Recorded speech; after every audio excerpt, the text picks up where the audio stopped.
Welcome back to the GSMC College Football Podcast presented to you by the GSMC Podcast Network on this Wednesday, May 14th. Just talked a little bit about auto buys potentially getting tossed out, and one team that really kind of helped with those auto buys last year was Arizona State, the Big 12 champion. We're going to transition to talking a little bit about the Big 12, some of the big storylines here in the Conference of Chaos. But before I get into any of that, I just want to remind everybody, this show is all about you. We love hearing your comments, questions, insights, whatever you got. We want to make this as interactive, as exciting as possible. So one way to do that is if you're on YouTube, you can use the Super Chat feature. To do that, all you have to do is click the $ at the bottom of the chat box, type in your comment or question there, and a message will pop up for you, for me, for the rest of the world to see. It's a great way to support our channel, support what we're doing here at GSMC. We couldn't do what we do without your ongoing support. And if Super Chat's not your thing, you can also go to gsmcpodcast.net to type in any question, comment there. And we are so grateful to have you all as a part of our community here with the GSMC Podcast Network. Now, let's talk some Big 12 football. Big 12. This is a league where technically you can play across all 4 time zones in the United States on any given Saturday. Big 12, living, breathing definition of absolute sheer chaos. There's any result can surface early on in the day to way late throughout Saturday night. I think pretty much every game is kind of a coin flip at times. There's not a whole lot that separates the top of the conference from the bottom of the conference, and the amount of parity here, I think it would make the NFL kind of blush when the NFL is considered kind of the golden standard of parity throughout professional sports. The Big 12, they got it even more, right? This is something that the FanDuel, they list every Big 12 team, their win totals when betting. They're all between 5.5 and 8.5. Pretty much every team. Kind of shows you how closely bunched these programs are. Kind of lends credits to basically just pick a name out of a hat that could be your Big 12 champion for any season. That's just kind of how it's been the past few years. There's not a truly elite team that you're looking at as, hey, this is a legit college football playoff contender. There's a lot of deep teams, though, that are all kind of similar in quality, I would say. It's going to make the Big 12 a big destination if you want some crazy, wild football games, some matchups you're not expecting, some results you're not expecting. You want to tune in to the Big 12 Conference. When you're looking at title favorites, right, I don't even know who to pick, honestly. I think you could probably say that Arizona State is a preseason favorite for the Big 12 championship, reigning Big 12 champion. They are probably going to be installed as the team to beat kind of by default, just based off that result from last year. But if you look at last year, they were projected 16th in the Big 12 and ended up as the conference champion. So you never know what can happen in this conference. I think that's what makes it a lot of fun. But if you're looking at Arizona State, right, there's a bunch of reasons to kind of get on board the Sun Devils train. You got Kenny Dillingham still, young head coach, dynamic head coach, guy that played at Arizona State, knows the program really well, and had a really successful season last year. Kind of pushed all the right buttons to push them to the college football playoff. He does also retain a bulk of his staff and a bulk of his roster. They're number 2 in returning production in the FBS, so that's huge. From an 11-3 team, you have the second most returning production in the country. You have a lot of continuity there. You also still have Sam Levitt at quarterback, a guy that is probably one of the best signal callers west of the Mississippi. Should really benefit also from wideout Jordan Tyson returning this year. He missed the postseason last year, but was their leading receiver, a guy that I think is going to have a great season for them. Then you think about if their defense kind of takes another step, there's really no reason that they shouldn't be in Arlington at the end of the season, but they do have a tricky schedule. They have to go to Baylor, to Utah, to Iowa State on the road. The potential is there for some trip-up games, for sure, for Arizona State. If you're kind of looking at conference tiers, right, you have some of the dark horses in Baylor, BYU, Iowa State, Kansas State, Texas Tech, all kind of programs that, if everything breaks right, they can certainly be the Big 12 champion.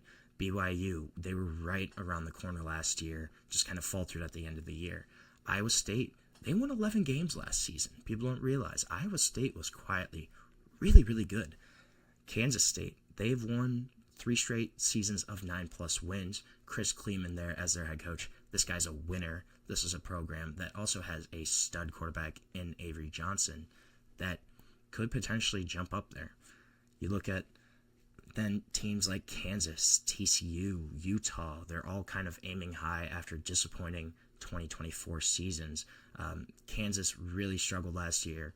Hopefully Jalen Daniels is back to health. They can kind of get back on track.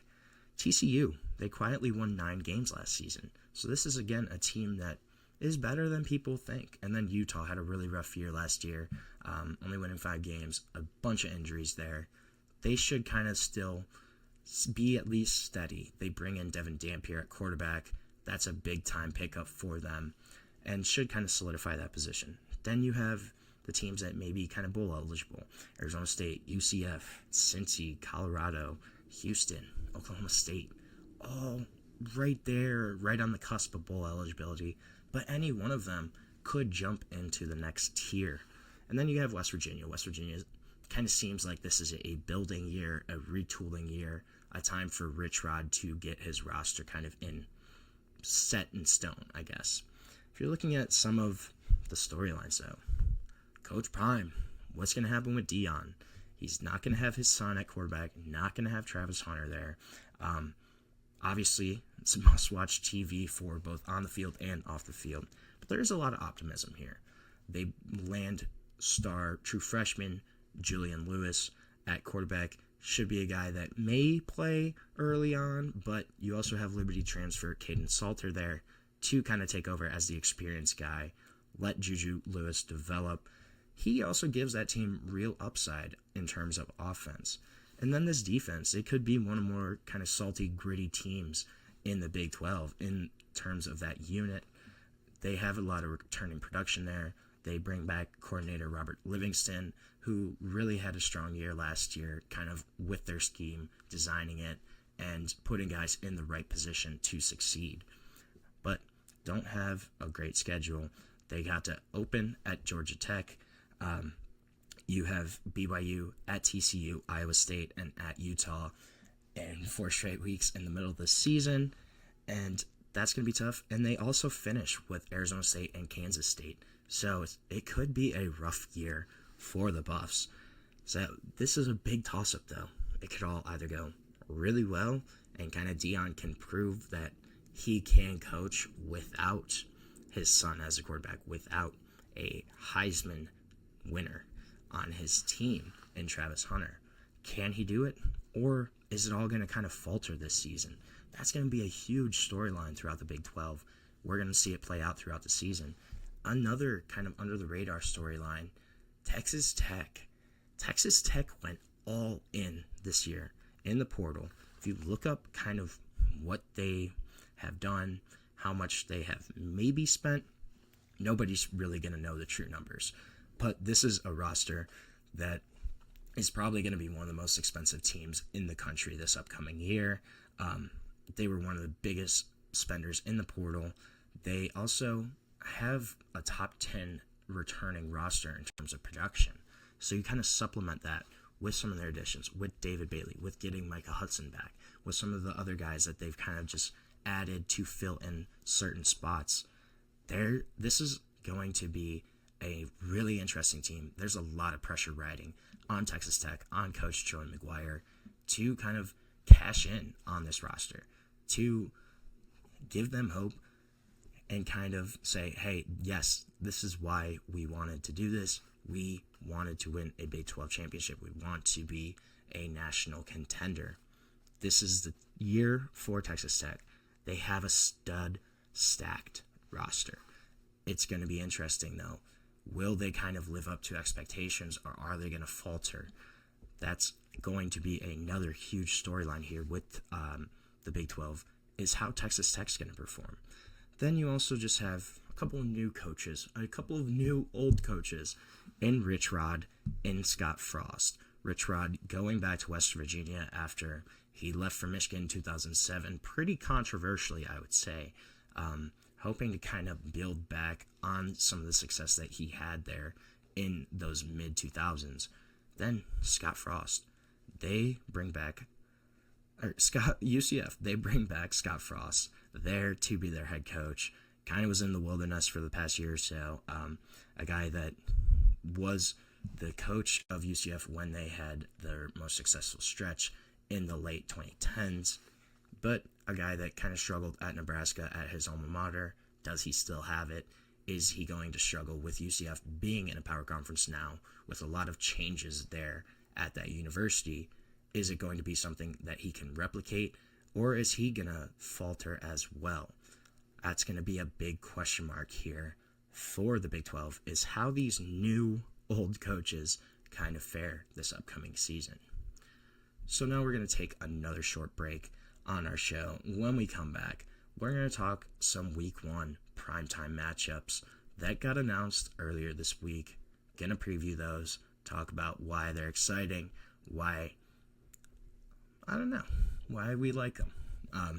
But we're going to get into all of that when we come back on the GSMC College Football Podcast.